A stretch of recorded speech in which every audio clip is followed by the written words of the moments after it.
long-haired weirdos, short-haired weirdos, vandals, hooligans. The government, hug the government, love the government, hug the government, love the government. Welcome to The Politics Guys, a place for bipartisan, rational, and civil debate on American politics and policy. I'm Michael Baranowski, a political scientist at Northern Kentucky University.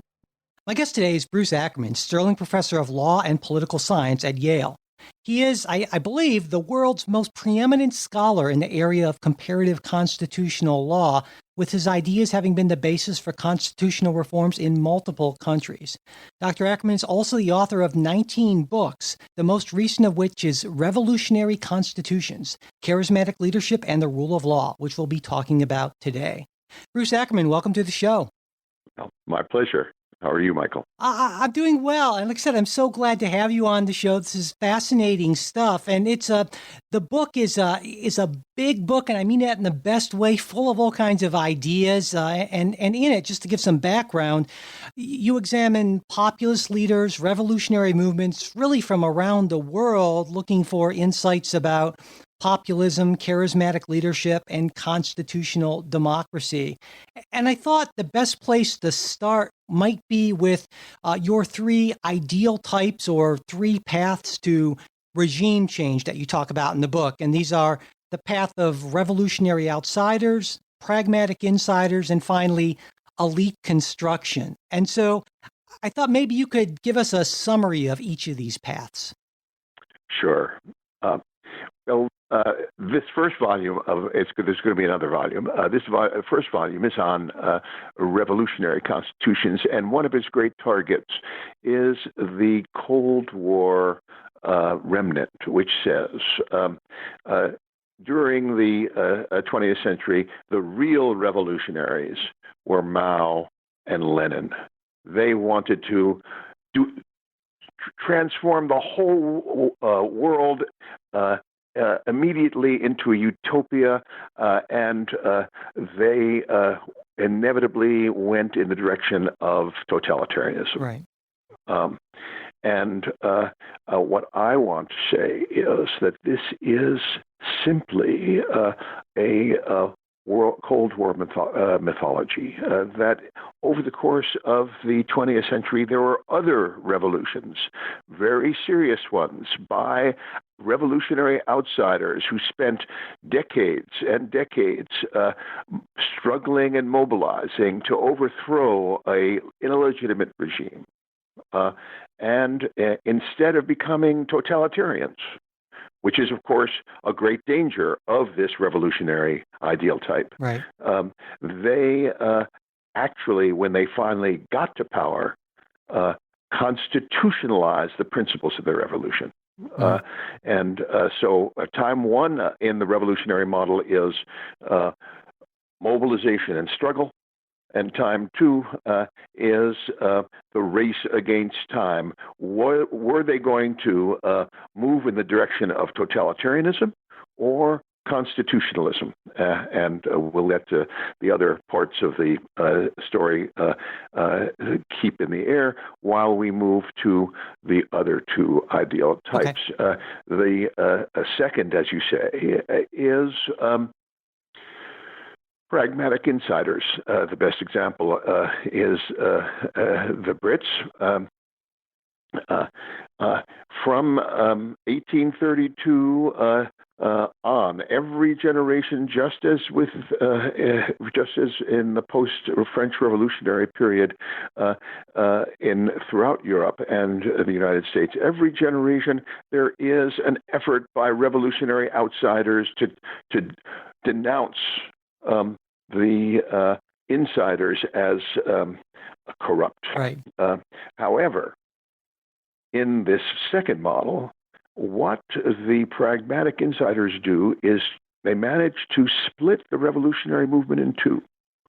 One, the sensible screamers, and the other one, the crazies. Right. And then co-opt the sensible people into the governing elite. This is precisely what happens in 1832. and the Reform Act. And it goes on and on. Every generation in the United Kingdom's history, Gladstone and Disraeli, the Labour Party moves up and finally is co-opted into the system, et cetera, and so forth as we move forward. And what the great danger is, and we're seeing this right now, as we'll talk a bit later on about it, the danger here is what happens when the elite effort at co-optation fails. And so the great danger is that in this second model is that the elite loses its credibility. Right. The third model is, just to clarify, we'll call that the establishmentarian model. The establishment loses its credibility. Because I reserve the word elite to the third type here. Okay. Yeah. The elite here, there is no mobilization at all. You see, what the thing that the first two models have in common is that there's a mobilized movement for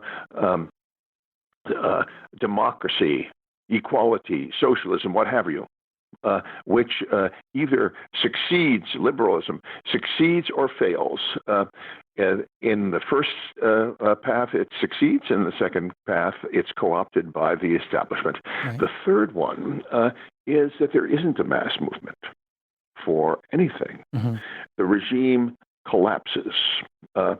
Either it collapses of its own weight, as in Franco Spain, or it collapses because it's taken over by military conquerors, right. as in post-World War II Germany and Japan, as in Iraq and Afghanistan and the like. Everybody recognizes who is writing the Constitution. Right. It's the occupiers, the military occupiers. Yeah. They have some puppets. Sure. Yeah. But it's up to the occupiers to decide whether the Constitution's okay, not the people. Right. So that later on, when the occupiers leave, these constitutions have a very different problem. That's the problem of authenticity. Why in the world should the Constitution of Japan, written by the Allies, govern today? Right. Yeah. That is precisely what Prime Minister Abe is asking. Yeah. And that's what I wanted to ask you about, because it seems to me that no matter which of these paths, the goal is to solidify and legitimize to the people this regime change. And each of these models, as I understand it, kind of presents different problems with making that revolution permanent, I guess. Well, nothing is permanent. Yeah, sure. More longer lasting. Fair enough. You're quite right. But I don't like the word goal. The problem is whether the regime will legitimate itself to its participants, right? The political elite, which is, when we take surveys, I take a lot of surveys with collaborators, and this is almost a constant. It's really quite remarkable. You name a country, there is about 10% of the population who are political junkies, in the sense of being sports junkies. Right. See, they really are. There are some people who really find this interesting, and overwhelming majority don't. Yeah. So the second crucial group is that 10%. Do they think, look at these clowns, or, right. They're going somewhere? Then there is the general public who, from time to time, a regime crisis, this is going to be terribly important. Do they say, look at those clowns? Or, they are trying to do something important for us. Right. So it's really three different problems that the elite itself believes that it's doing what it's doing is sensible. Second, the political class, we can call it, and the third, the general public, right? So those are the three problems that we always face. We're facing it, of course, right now in the United States, but in a very acute way. But it's definitely generally the problem. Yeah. And so, generally speaking, do you find that if you can bring that political class on board, the people tend to follow? Is there a strong, relationship between those things? There's no necessary relationship. Okay, that's an important point, I think. Yeah, absolutely. I think that's absolutely an excellent question, but no, there's no necessary relationship. It's a problem. We can call it of coordination between the three. You see. Gotcha. In some ways, it's the least important whether the leaders believe that what they're doing makes sense, or whether they're being cynical. If everybody else believes that what they're doing makes sense, right, yeah, or that even though these people are really serious, at the top, everybody else saying, "Look at those clowns." Yeah. So, and the crucial thing in all of this work, you see, is I'm really a terribly lucky fellow, and the Sterling chairs, there are 25 of them in the university, and I was lucky enough to get one, which means that I can really do the long-run research. This book is a product of 25 years of research, and it's really quite striking how remarkably similar revolutionary situations are to another, or the other models are to another, more similar than the geographical area, you see. So, for example, in Europe, we have Germany, which is in an elite construction of the most vulnerable kind. Right. Imposed by the Allies, yet it has it's become authentic. Right. In Spain, it's really suffering authenticity problems right now. Right. And in France, there is this great revolutionary tradition. Yeah. You cannot understand Macron or without understanding how he is related to de Gaulle and how de Gaulle is related to previous revolutionary traditions in French history. Britain is a paradigmatic example, as I suggested, of the establishmentarian model. So one of the crucial problems of Europe, which we in the United States don't have, is how when the leading countries of Europe, Poland is another revolutionary model, when the leading countries of Europe don't even can't even, their histories aren't those that converge on a single model of legitimation. How are they going to legitimate the European Union? Right.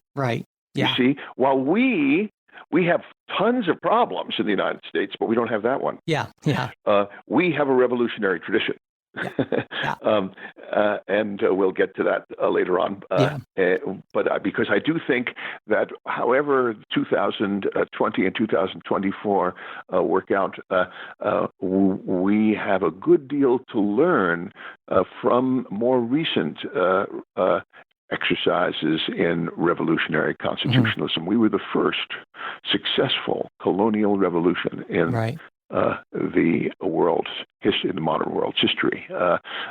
And there are a lot of things that the founders couldn't even imagine. Yeah, for sure. Okay. Yeah. Anyway. A minute ago, you mentioned Charles de Gaulle. I'm glad you did, because I wanted to bring him up in relation to the concept of charisma. I mean, it comes up a lot in the book.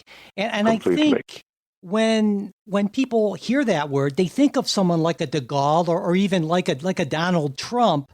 But one of the things that was fascinating about the book is you argue that that's really only one type of leadership charisma, which is actually somewhat conceptually distinct from what you call organizational charisma. And so I was hoping you could kind of unpack this a little bit for us. Absolutely. Let's put Donald Trump to one side and focus on the non-U.S. cases. Okay. And for a moment, let's put de Gaulle to one side and focus on the two cases with which I begin, because we have so much to learn from them, those being India and South Africa. Now, so here we have in Jawaharlal Nehru and Nelson Mandela, absolutely boring people. Okay. They are they have, you see, both of these people come out of the, both of them, they both come out of something called the Congress Party. The Indian Congress Party and the South African Congress Party arise at the same time, the 1890s. The aim of the Congress is a loose organization of westernizing native elites. You see, because after all, there are civilizations in South Africa, right, and in India. In the Indian case, one of the great civilizations for millennia. And also keep in mind, and this is a thing that really to understand how amazing it is that this country called India exists. The number of spoken languages in India is 1,400. Wow. Yeah. The number of cultural groups, who knows? But let's say 400 languages. I mean, what counts as a language? Well, it's hard. The number of cultural groups are, this makes Europe seem like, everybody sort of knows French, right, for centuries. Then nowadays they sort of know English. Well, could you imagine this? And yet we have this, and they're having, as I'm suggesting to you, great trouble in creating a United States of Europe, whether it be federal or central or whatever. Yeah. India exists as a country.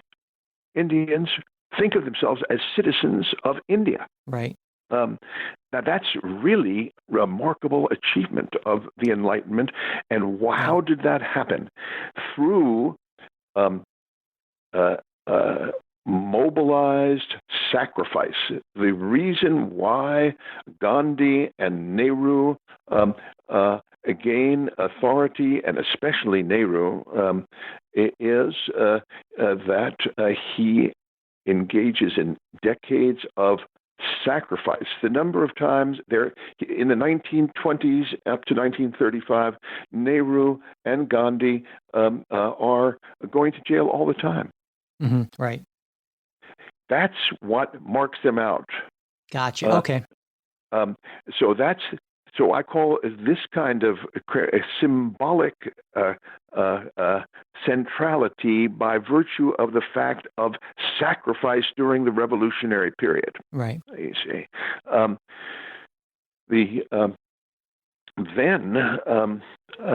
and so too. How does de Gaulle get central? Everybody, all the other members of the general staff, cave in to the Nazis. Right. Right. He leaves and goes to England, and and Churchill gives him the BBC, and he says, "We have to continue." Right. We have to continue, and nobody follows him.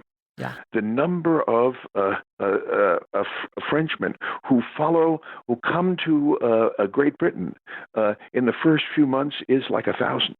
Wow. Yeah. So he's like someone shouting in the wilderness. and most likely will never, Right. he's a, so there are lots of people like that who remain in the wilderness for their whole lives.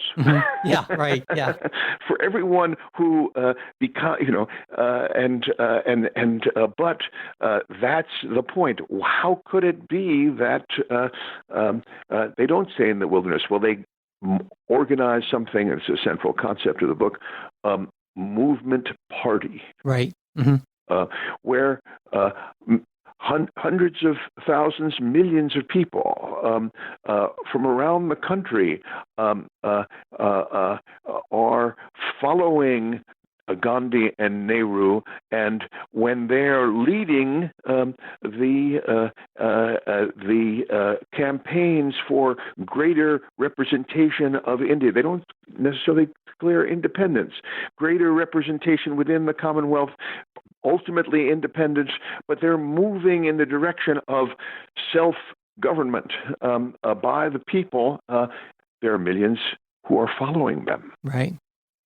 Now, why that happens is complicated. That's also true in South Africa, with one big difference. And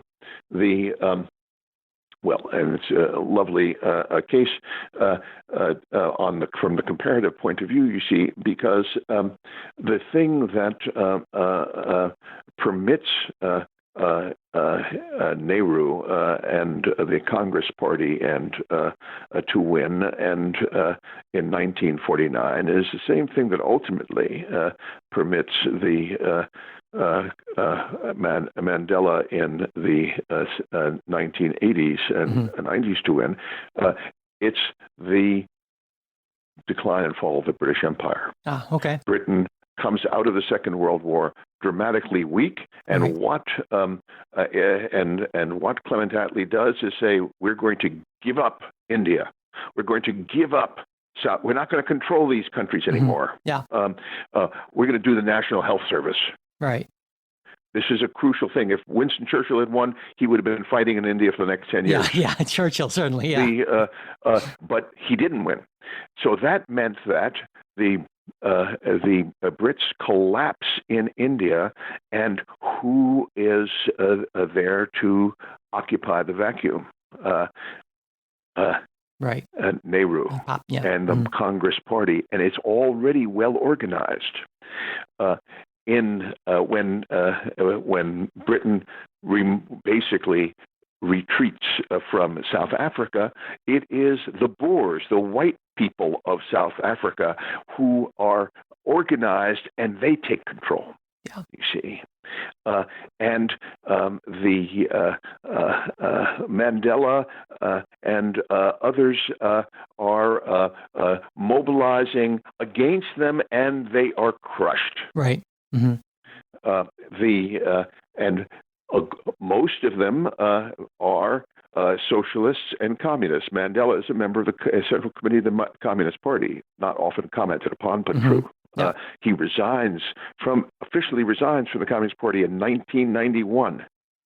Get that? Okay. Wow. Yeah. I didn't know he that. also it's the communist. He is thrown into Robben Island, and he officially resigns, but he changes his philosophy in Robben Island, where he is humiliated. He has to wear little short pants.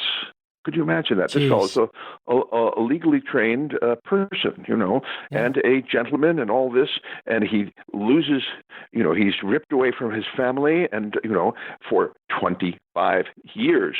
Right. That's not what happens with Nehru, you see. Yeah. Yeah. And the party, the Congress Party, goes underground in South Africa, and in the real fighting is in the government in exile, and it is financed by the Soviet Union. Yeah. Until 1985, when Gorbachev says, "Look, we can't afford it anymore." And Thatcher and Reagan are bitter opponents of the African National Congress. Yeah. But suddenly the money is turned off but from the communists, and Mandela, who has evolved tremendously in exile into a constitutionalist position, is then let out and becomes a symbolic hero. Right. You see. Yeah. Okay. And so I'm going on too long. I'm sorry. Well, no, not. And that's the thing is the book is just filled with fascinating stories. It's just, that's why I said at the beginning, there's so much here. And as I was saying to you before we started, it was just incredibly difficult for me to keep the focus down and not have us go on for like a Joe Rogan-esque 2.5 hours. But yeah, let me ask you about, because in the show we focus on, for the most part, American politics and policy, and you have a chapter on the United States, and you call it American Exceptionalism with a question mark after. Right.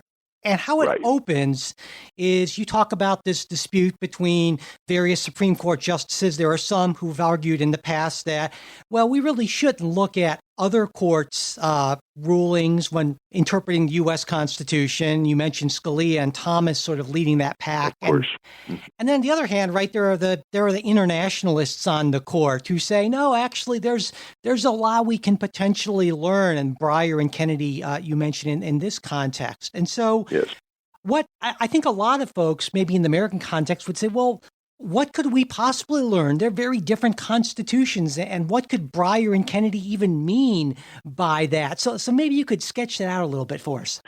Well, you see, all four of these people and their successors now are talking about court-centered legal doctrine. What this book is about is the regime and how courts fit into the regime. Right. You see.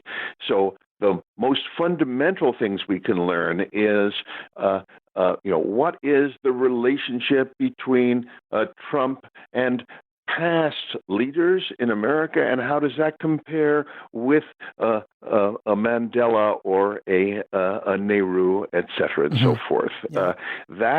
And then because you see, so that's the fundamental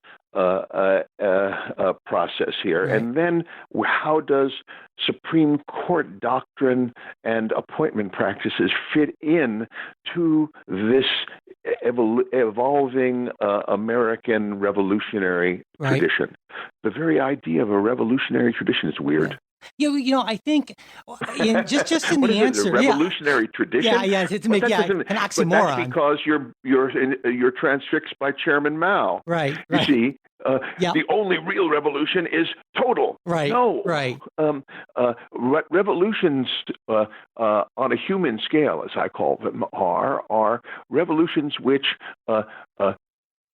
take certain things for granted and as the basis for transforming other parts of the institutional system. Right. You see. So at the founding, the original Constitution of the United States is the Articles of Confederation and Perpetual Union. That was ratified by all 13 states. Right. Notice the words perpetual revolution, perpetual union. What Madison is a revolutionary. Yeah. At the time, we now worship the Federalist Papers, which only became an object for ancestor worship after the Second World War. The Federalist Papers, and now I have some number crunching studies which demonstrate this, were almost never cited, by which I mean never. Only in 1837, in the constitutional revision in Virginia, was cited a lot because Madison was still Aminance Glees there. But it was never cited. The great, most influential jurists of the first 75 years were Joseph Story, which we never read. Right. Yeah. Yeah. Yeah. So this. So what is going on? Is Donald Trump the first person to drain the swamp? No. George Washington Right. is Yeah. the first person to Right. drain the swamp. Thomas Jefferson said, "Oh no, John Adams, you are disgracefully Yeah. collaborating with King George III against the French. Yeah. King George III we fought and died in our battles against King George III. You are a traitor." Right. Yeah. Got pretty rough. Definitely. That's right. No kidding around. And the Sedition Act passed by under John Adams says anybody who speaks disrespectfully of the president shall go to jail. And that's what the Supreme Court did in 1800: throw newspaper editors into jail. Yeah. Similarly in 1828 with Jackson, similarly with Lincoln, similarly with Teddy Roosevelt, similarly with Franklin Roosevelt. So the idea that similarly with Lyndon Johnson, they're all draining the swamp. Right. It's a pretty big swamp. Well, it's different, Yeah. but that's what a revolution. But it isn't a total revolution at any time. Right. And that's the whole idea. The word constitutional convention in the language of the time. What is a convention? It is an illegal assembly, which Right. nevertheless is legitimate. The Convention Parliament of 1688, which finally began the modern history of Great Britain, is an illegal assembly. Mm-hmm. Yeah. And when Madison proposes the Bill of Rights, there are only 11 states in the Right. Union. So the idea that this is, simply passed and ratified, not at all. Rhode Island refuses to ratify and is forced into the Union through economic boycott. Yeah. Similarly, during the Civil War, we have the same thing. The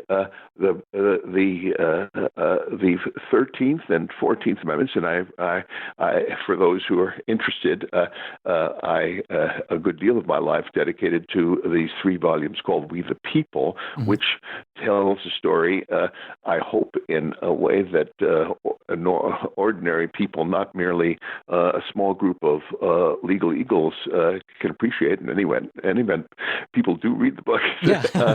Tell the story in a blow-by-blow way. Right. The Congress that proposes the 13th Amendment has 25 states in it. It represented there are 35, 36, depending on how you count, states in the Union at the time. And after all, the Union, the Civil War is based on the idea that these 11 states could not constitutionally secede. Right. Yet they are forced to ratify the 13th and 14th Amendments. Mm-hmm. They're not given a choice. In other words, says Thaddeus Stevens, they actually did secede. And we can rule over them with a military dictatorship, which is what we do. Right. Ulysses S. Grant and company are military dictators who are summoning conventions, in the classical sense, to ratify. And if they don't get ratified, they're disbanded. Mm-hmm. Yeah. Well, it seems to me that what happens here in a lot of, at least the role of the courts, when we think about the courts for the most part in our modern context, at least in the U.S., is we think of them as just basically ruling on what the law is and interpreting the Constitution. But it seems to me what at least you're in part arguing is that the courts have a very important role in potentially legitimizing these revolutionary changes. Absolutely. Okay. Absolutely. Yeah. So let's jump, as you were suggesting, to this fateful New Deal revolution. Yeah, absolutely. Because this really is a crucial moment in modern history. Between 1932 and 1936, Roosevelt is proposing and gaining enactment of legislation which is plainly unconstitutional under the existing constitutional interpretation. Right. Yeah. And when he's won an election in 1932 in declaring a New Deal, but he didn't know what it was. Right.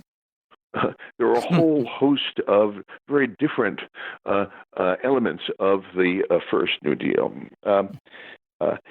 but they were sufficiently plausible to the, and it gave a sense of, it gave a sense at least of progress. Yeah. And he then returns in, despite strong declarations of unconstitutionality for the centerpiece of the first New Deal, the National Industrial Recovery Act, as well as many other acts.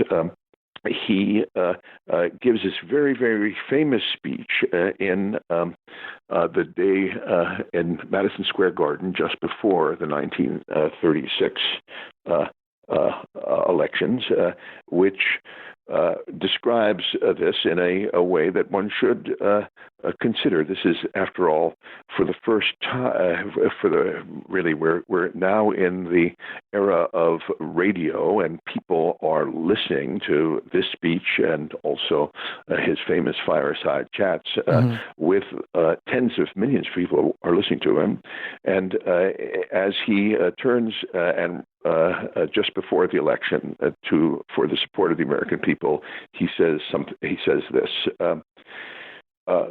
throughout the last 4 years, we had to struggle with the old enemies of business and financial monopoly, speculation, reckless banking, class antagonism. These forces had begun to consider the government of the United States as a mere appendage to their own affairs. We now know that government by organized money is just as dangerous as government by organized mob. Never before in all our history have these forces been so united against one candidate as they stand today. They are unanimous in their hate for me, and I welcome their hatred. Wow. Yeah, that's a strong statement. So when we talk about polarization, you see, it is just wrong to think that the kind of polarization that we have today is peculiar, right, in American constitutional development. The polarization that led to the Civil War in 1860 led to the most bloody war in the West between 1815 and 1914. Here, once again, we have bitter polarization. Yeah. The difference between this polarization and the polarization, for example, in the Revolutionary period, which led to mass migration to Canada. The Canada has never recovered from the fact of the American the American revolutionaries tarring and feathering and kicking out all these loyalists. Right. You see. Here, however, we have a very distinctive moment. That is, Roosevelt and the New Deal Democrats achieve a smashing victory. So in 1936, there are only 10 states of the Union in which the Republicans get 40% of the vote. Yeah, incredible. And even more remarkably, most of the Republicans are pro-New Deal. They're progressives. Yeah. the Congress that meets in 1937 has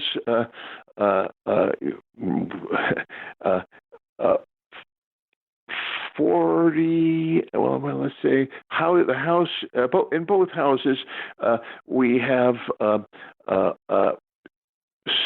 super majorities of 75% or so of Democrats, with most of the Republicans being progressives. In anticipation of this, there is a tremendous amount of preparation during the last 2 years of his first term, in which 39 different constitutional amendments are worked out very elaborately and under Roosevelt's express instruction on how to constitutionalize the New Deal, just as the founding revolutionaries did, just as the Civil War people. But in this case, there isn't going to be the need for grotesque illegality as there occurred in the first two.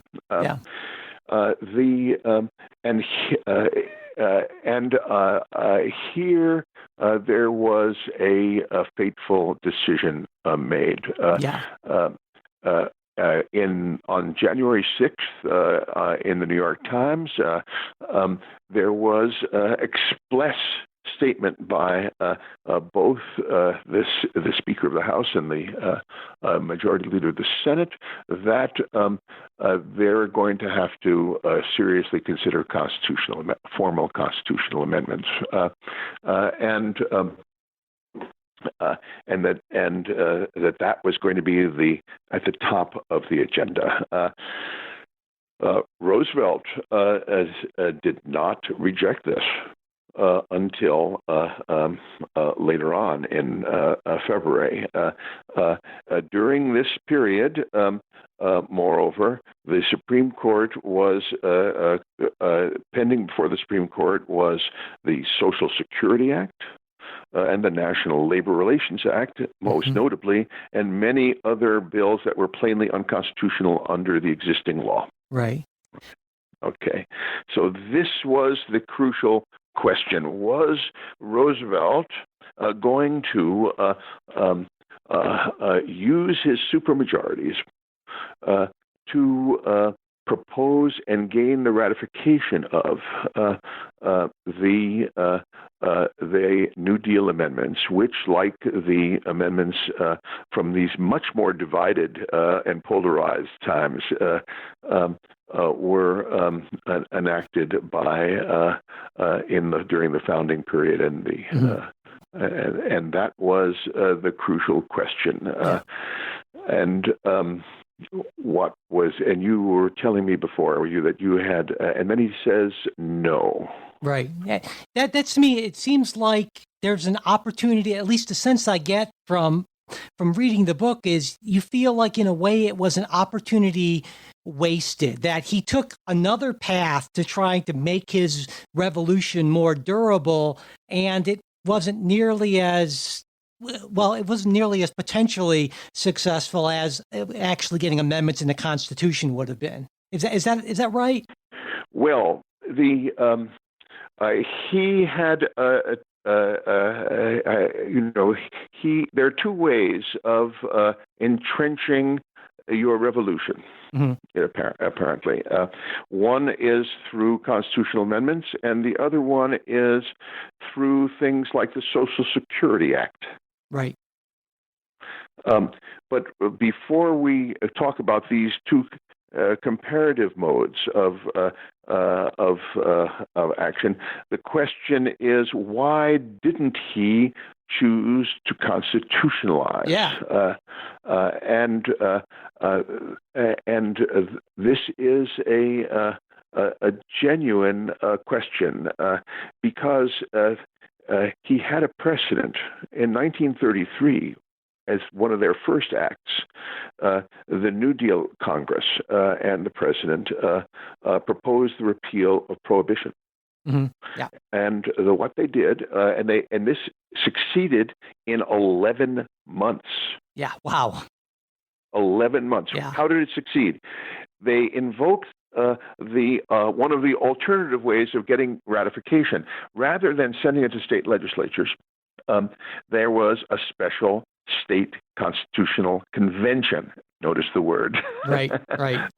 In which there were two slates. Are you for or against the prohibition repeal?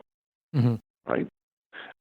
And the movement for prohibition repeal began in the states where it was going to, be most successful because people thought that it was ridiculous, and then cascaded so that in 11 months they got without any difficulty the requisite 3/4 ratification. Yeah. Okay, so Roosevelt was in a much stronger position in 1937.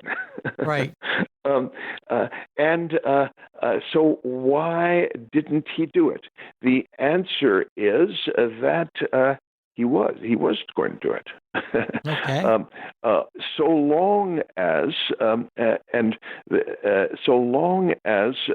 the Supreme Court, if the Supreme Court had struck down the Social Security Act, right, there would have been no doubt. He would have just done it. Right. And similarly, the National Labor Relations Act, which was absolutely central. There were sit-down strikes, mass violence. This was really a fraught time in the history of the United States. Yeah. The question, so he was going to do it. In these cases, these two statutes and others are pending, and if the court had struck them down as they should have, if they had followed their own precedents of 1934, 35, and 36, we would have taken that route. But here is the famous switch in time. Sure. Yeah. And once again, we have statistical studies which indicate that the justices change their votes. Right. In ways that were completely different from the way they had voted in 33, 34, 35, 36. So here we saw, as Roosevelt says in justifying his court packing plan, that really the judicial personnel is all important. Right. Yeah. If we had, he says, there are people here who are saying we should have constitutional amendments, spend the next 6 months on constitutional amendments. Well, if we do, we're not going to be able to pass a lot more good legislation. Yeah. But on the other hand, even if we do enact these amendments, they'll be sabotaged. Right, by the court. Sure. Yeah. You see, so the crucial thing is the switch in time, right? Which doesn't really take the steam out of it, out of court packing. Court packing really dies in the Senate because the majority leader dies on the floor of the Senate, or just outside the floor of the Senate, in July, and as a consequence, the bill fails. Yeah, and so anything else. And so essentially, the main way that FDR tried to basically protect this revolutionary legacy was through appointing people to the court. And this is precisely what Ronald Reagan does too. That's what I wanted to ask you, right? Because that consensus under FDR, that kind of New Deal consensus, really held until kind of the 80s. Right. And that's where in the book you talk about this, what you call the strategy of transformative appointment. That's where that comes in, right? The strategy of transformative appointments is Felix Frankfurter. Okay, yeah, all right. Who is Felix Frankfurter? He is a leading legal intellectual who is doing great service to the administration as part of the helping out on the brains trusts. He's the person. We don't have to go through his remarkable career, but he is really, basically Roosevelt is like George Bush. He is a patrician who's not that intelligent, knows it. Okay. But is wonderful at getting really first-rate minds. He's Right. not threatened by first-rate minds because he doesn't. That isn't why he's there. Sure. Yeah. He's a Roosevelt. Uh-huh. They've been Roosevelts since 1750. Right. And Bushes too. What we have is, let's have William Douglas, another professor, right, and Frankfurter, both being high-powered intellectuals, and they're going to say what the New Deal principles are. Right. And this is precisely what Ronald Reagan does. He's going to repeal the New Deal by New Deal methods. Who is Nino Scalia? Just Felix Frankfurter. Okay, sure. And who is Robert Bork? William O. Douglas. That is, Robert Bork goes before them, as does Felix Frankfurter. He is the first person. Before that, it was not deemed to be appropriate for the nominee to go before the Judiciary Committee and speak on his own behalf, because he's a judge. Right. Judges don't do that. Yeah. But Felix Frankfurter is called and said, we want to know what you really think.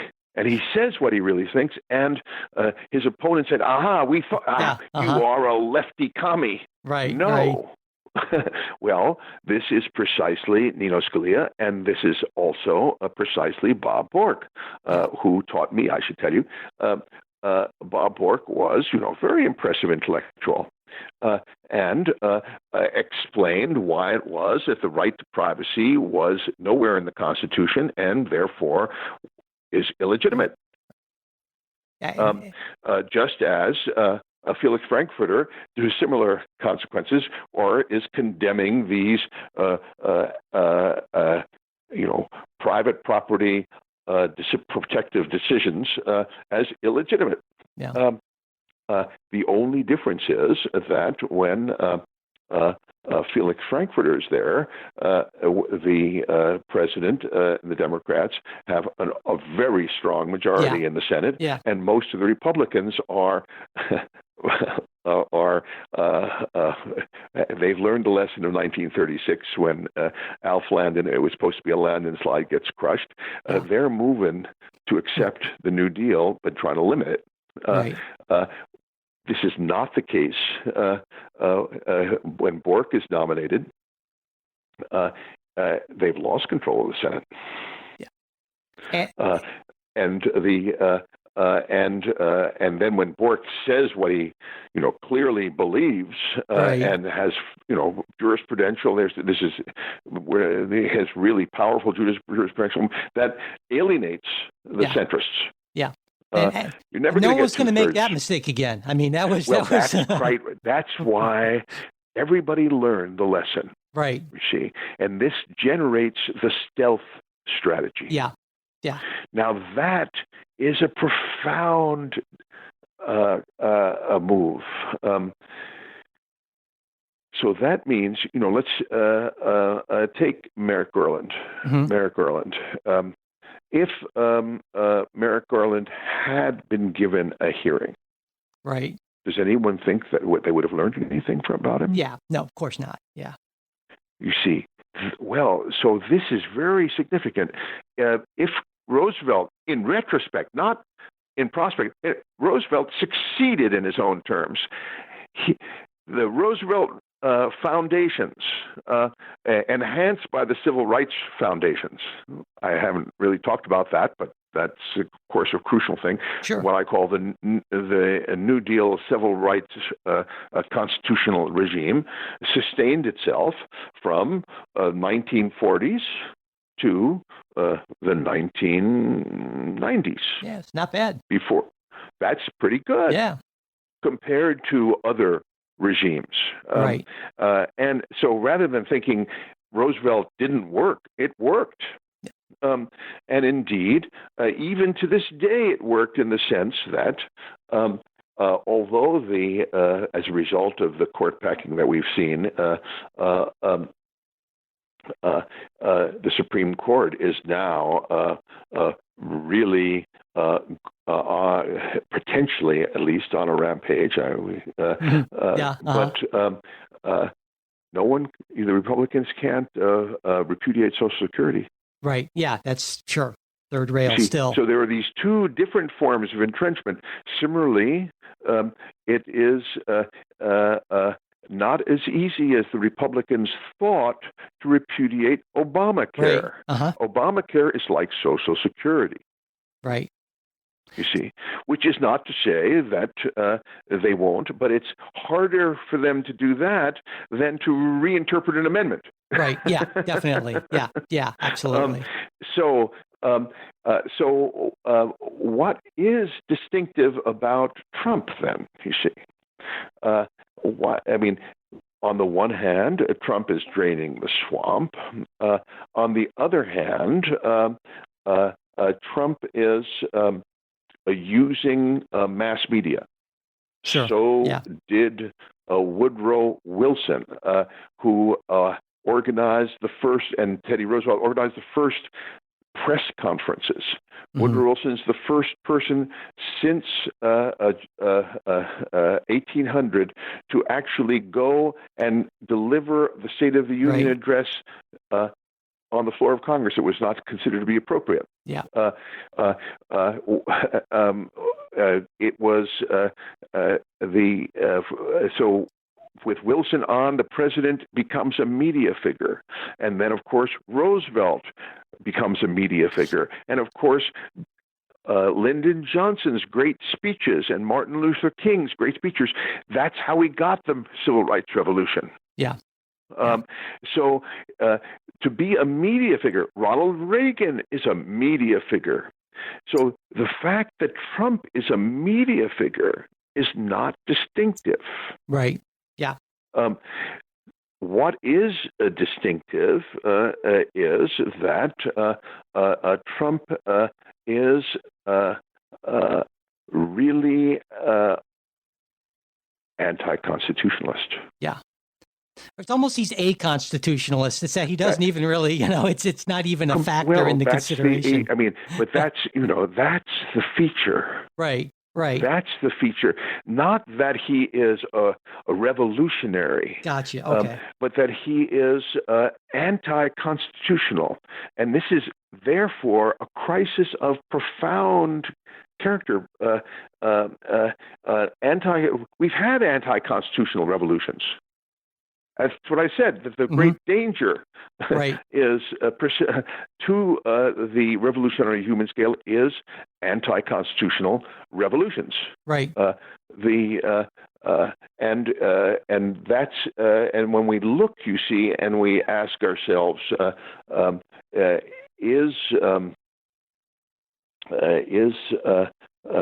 what will happen? Is the election of 2020 of fundamental significance? The answer is yes. Right. We really are. If the big difference between the United States and, let's take the UK, is not merely that the UK is confronting a very different crisis in which the elite is undermining its own authority, but that the pro-constitutional forces in England are divided into a host of different groups. So Jeremy Corbyn is one kind of leader, and then the Scottish nationalists are another, and then there are the liberals. All of these people have a great deal of difficulty coordinating with one another. Whatever else is to be said, this is not true in the United States. There is a broad movement to sustain the principles of constitutionalism. Right. Yeah. And if it loses this time, This is Right. very serious because President Trump, whatever you say about this impeachment, will take that as a mandate for anti-constitutional authoritarianism. Right. But I mean, what some people, I'm trying to put a positive spin on this, would say, okay, sure, but he can only go so far. He doesn't have the leadership skills or the legislative skills to really do the sort of things on like the FDR did, and he certainly doesn't have the majorities. And Yes, so this is precisely what they said about Adolf Hitler. Okay. Adolf Hitler is a clown. Right. He just froths at the mouth. He can easily be manipulated and controlled by serious people. Mm-hmm. That's why we are at 1930 Weimar, not 1933. Between 1930 and 1933 Weimar, Hitler wins 3 elections in a row. No, yeah.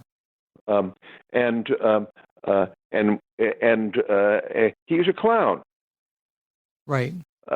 He was completely incompetent. There was a putsch, and he failed. No, a complete clown during the 1920s. Even though he was operating under very propitious circumstances, national humiliation in a way that we have never been humiliated. Yeah. Mm-hmm. Right. So I don't want to. It isn't that Trump is Hitler. No.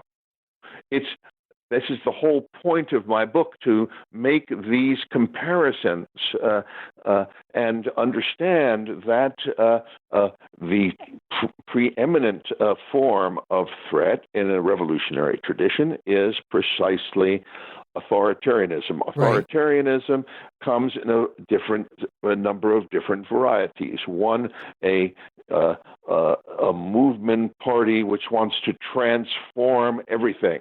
That's not Trump. Mm-hmm. No. Yeah. But Trump is a demagogue. But it will be, if elected a second time, simply do what he's already been doing, pushing Congress to one side. The court is not going to intervene. What is going to check him? Right. What is going to check him? So 2020 is not to be thought of, it's just another election. It isn't just another election. And regardless of whether he wins or loses, we should learn lessons from this moment and ask ourselves, what should we do so that future demagogues of the left or the right. Right. See, I have a political persona, but my concern here is constitutionalism. What should we do to restore a sense in the American people that it's the American people's Constitution, right. Which was lost with Franklin Delano Roosevelt because it was the justices who are going to do the constitutional transformation rather than self-conscious decision-making. And that's what leads me at the end of this book to propose the popular sovereignty initiative. Yeah, I wanted to ask you about that. Yeah, definitely. Where if a president wins a second term, if he does, he has the authority within his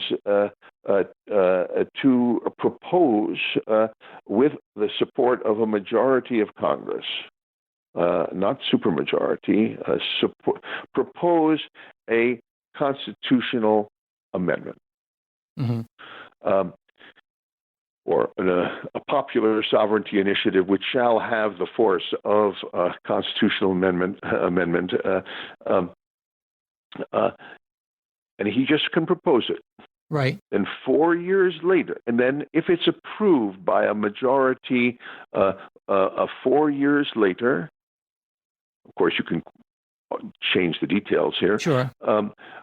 Then it will go up another time in 8 years. And so And the if it's idea of the approved delay again- is so it's not under that president where it would actually go into effect. Completely. Right? So Yeah. he is he's behind a veil of ignorance. He doesn't know what's going to happen 8 years down the line. Right. You see, what is it? What is his legacy? And it can't be. And then it has to be approved by Congress the next time, and then put before the American people in 4 years, and then 4 years again. And after that, it's part of the Constitution. So we restore this notion that we had, but it improved in an improved form, I should say, that we had in the founding, in which the first 10 amendments are just rifled through. Yeah. In the way that I described. Yeah. And so too the 13th, 14th, and 15th Amendments just pushed through. Right. With the obvious threat of military force behind them. We have a much more deliberate process, and after all, and that means then that every maybe and this is much improved from the kind of referenda we have in California. We get 40 things on the ballot, and nobody knows what they are.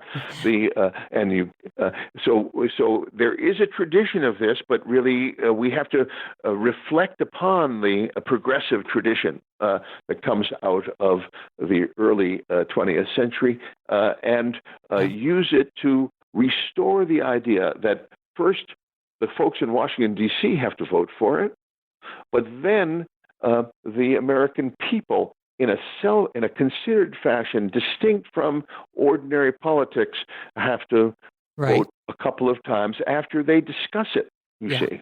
Yeah. So that the idea of government by the people, as not only for the people, is restored, because that is the crisis before us.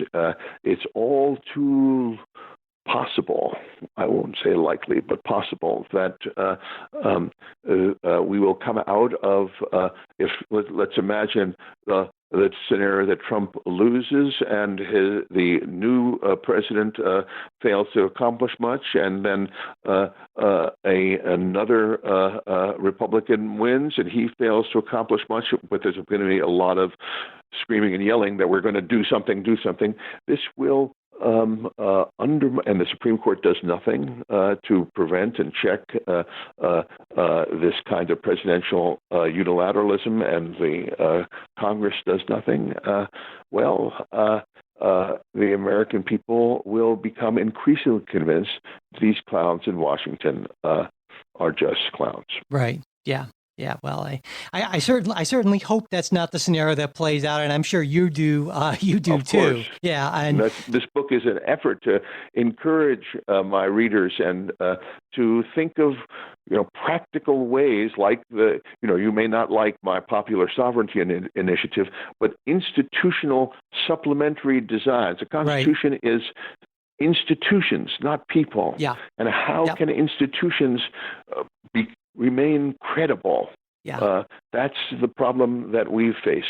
Yeah, I feel like too many people focus on the individuals and don't pay enough attention to the structure of the institutions when we're talking about these things. So you are, with me, definitely preaching to the choir for sure. I know we're running a little long, but I did want to say that there's just so much more than even this in the book. And it was just a fascinating dive into not just the American scene, but really constitutions around the world. And I learned a ton.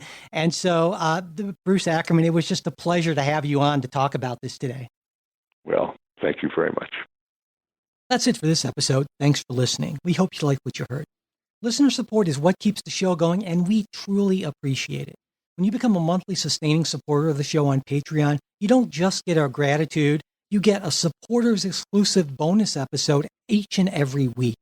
Also, supporters at various levels can get additional bonuses like Politics Guys gear and access to a special supporters only Facebook group. To learn more about all this stuff, go to patreon.com/politicsguys, or you can visit our website, politicsguys.com/support. Subscribing to the show also really helps, as does sharing episodes. Word of mouth is, of course, the best advertising, and we really would appreciate it if you tell folks about the show. Leaving reviews and ratings on whatever podcast app you use is also greatly appreciated. If you want to get in touch with us, you can do that at mail@politicsguys.com. There's also our Facebook page where you can message us, and where we're posting things throughout the week. It's facebook.com/politicsguys page. Finally, we're on Twitter @politicsguys. The executive producers of the Politics Guys are Bruce Johnson, Wilma Moreno, Benji Fishman, and Andra Masker. Today's show was produced by Michael Baranowski. We'll be back with a new show on Saturday. We hope you'll join us.